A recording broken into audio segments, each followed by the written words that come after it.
Halo, selamat siang pemirsa. Bagaimana kabar Anda hari ini? Semoga selalu sehat dan juga selalu bahagia.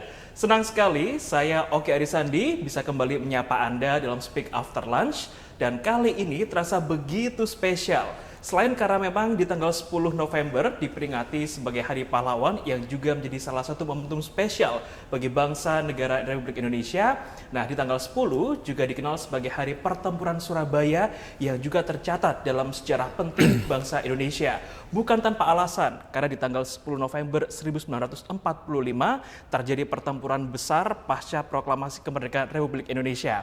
Nah, di momen yang spesial ini kami juga bertamu ke salah satu warga kota Surabaya dan juga bapaknya arek-arek kota Surabaya yang begitu spesial. Kami sapa langsung. Assalamualaikum, selamat siang Cak Eri. Waalaikumsalam, selamat siang ya. Kabarnya sehat Cak Eri? Alhamdulillah, sehat terus nih, warga Surabaya juga sehat terus. Harus, warga kota Surabaya juga harus selalu sehat seperti bapaknya arek-arek Surabaya. Cak Eri, mungkin pertanyaan awal kita berbicara masalah bulan November, Hari Pahlawan.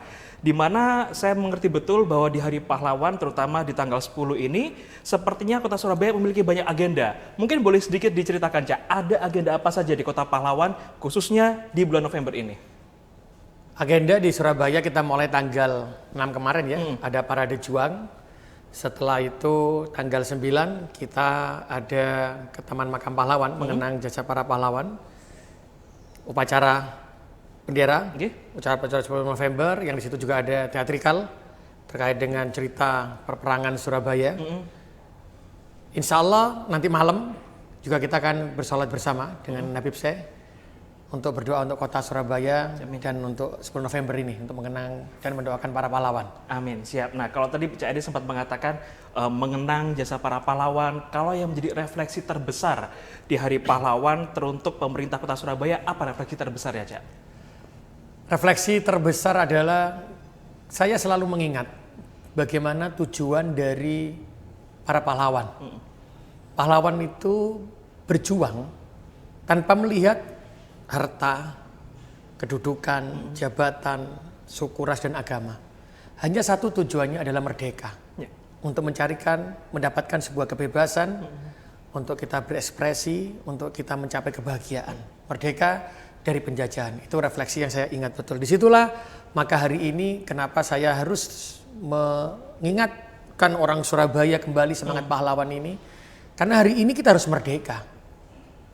Merdeka dengan kebersamaan, merdeka dengan perjuangan dari seluruh rakyat Surabaya untuk merebut kemerdekaan dari kemiskinan, dari pengangguran, dari kebodohan, dari gizi buruk. Inilah refleksi perjuangan yang harus kita terapkan. Semangat pahlawan itu yang harus kita ambil dan masukkan dalam diri kita. Siap, perjuangannya boleh berbeda tapi semangatnya harus tetap sama. Sama. Oke, kalau kita berbicara masalah tema, Cak Eri, tema Hari Pahlawan di 10 November 2022 adalah Pahlawanku, Teladanku.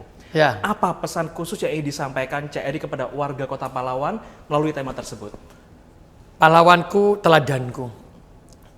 Semua apa yang dilakukan pahlawan adalah tanpa pamrih, tanpa ingin dikenal, tanpa ingin mendapatkan gaji tinggi, tanpa ingin mendapatkan sebuah jabatan. Beliau berjuang, para pahlawan, dengan hatinya. Disitulah keikhlasan dimunculkan.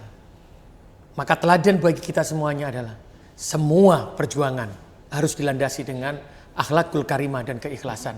Kalau kita sudah berjuang dilakukan dengan hal itu, teladan pahlawan kita ambil, kita serap dalam jiwa kita, maka Indonesia, Surabaya ini pasti akan merdeka, seperti yang dari merdeka yang dari kemiskinan, dari kebodohan sama. Karena teladan yang dari pahlawan harus kita ambil. Berat, kalau kita bicara lisan itu mudah mas, hanya mengatakan, oh kita berjuang ikhlas, tanpa pamrih. Sekarang berjuang pasti akan bertanya, apa yang saya dapatkan. Ini yang harus kita letakkan. Ego kita harus meletakkan rendah hati kita, tawaduk kita harus kita tingkatkan lagi, untuk memberikan kebahagiaan, karena pahlawan itu pejuang tanpa pamrih. Betul. Itu yang harus kita ambil dan itu lekatkanlah dalam diri kita hari ini di Hari Pahlawan itu untuk seluruh rakyat Surabaya. Siap, itu catatan penting bapaknya arek-arek Surabaya kepada warga kota Surabaya. Nah, Cak Eri, kalau kita tadi saya melihat bahwa selesai upacara peringatan Hari Pahlawan, ada beberapa warga kota Surabaya yang juga dipanggil ke depan dan Anda meresmikan kegiatan Surabaya. Nah, sepertinya kalau saya tidak salah itu adalah salah satu dorongan kepada warga Kota Surabaya untuk ikut ambil andil untuk ya membersihkan kegiatan saluran-saluran, memperlancar supaya drainase ini juga lancar. Apa tujuan sebenarnya Cak Eri? Jadi gini, kenapa saya upacara 10 November, Oktober, 28 Oktober kemarin saya mengundang masyarakat untuk hadir. Karena saya ingin tunjukkan bahwa balai kota ini adalah rumah rakyat. Oke. Tidak ada batas rakyat dengan pemerintahnya. Tidak ada rakyat masuk ke balai kota itu ada rasa, ini pemerintahan saya tidak enak masuk. Canggung. Oh nanti ketemu ini susah. Ini yang mau saya hapus.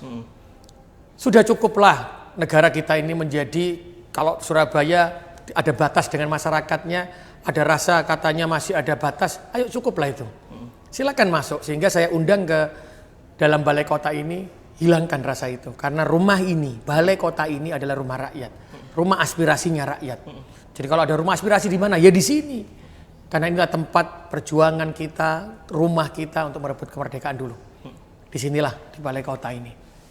Nah setelah perjuangan itu, maka saya berpikir, membangun kota Surabaya, selalu saya katakan di mana-mana yang hebat bukan wali kotanya. Orang bodoh kalau yang bilang hebat itu wali kota. Karena perjuangan kita ditunjukkan pahlawan, perjuangan kita adalah semua warga bergerak, Indonesia bisa merdeka. Surabaya bisa menewaskan Malabi. Maka hari ini untuk menjaga Surabaya menjadi kota yang bersih, menjaga kota Surabaya dari semua penyakit, kita melakukan kerja bakti untuk menjaga salurannya masing-masing. Tadi saya memberikan sekop gitu ya, karung. Itu fungsinya apa? Ayo bersihkan. Karena saya ingin menggugah empati hati ini. Membangun kota ini harus dengan hati. Bukan siapa saya yang terbaik, siapa yang ingin di depan. Kalau saya jujur demi Allah, saya ingin masyarakat yang ada di depan. Karena inilah perjuangan kota Surabaya, bukan wali kotanya. Ketika masyarakat semua bergerak dengan akhlaknya yang bagus, dengan menjaga kebersihan, akhirnya tidak ada genangan air. Tidak ada penyakit demam berdarah. Tidak ada lagi lingkungan yang kumuh. Karena ini masyarakatnya. Karena sekuat apapun, sehebat apapun sebuah kota pemerintahnya, kalau dia bekerja sendiri, tidak akan pernah pemimpin itu merebut sebuah kemerdekaan tanpa melibatkan semua masyarakatnya. Jadi omong kosong kalau ada pemimpin yang ngomong saya yang hebat. Kalau tidak ada saya maka kota ini tidak akan pernah terjadi lah. Berarti kegiatan Surabaya Bergerak ini juga menjadi momentum di mana pemerintah kota Surabaya menggandeng bersama seluruh warga kota pahlawan untuk ikut turut serta membersihkan gorong-gorong, memperlancar salurannya supaya Surabaya bebas dari segala macam genangan terkhusus di musim hujan saat ini. Pemirsa jangan kemana-mana, kami akan segera kembali sesaat lagi.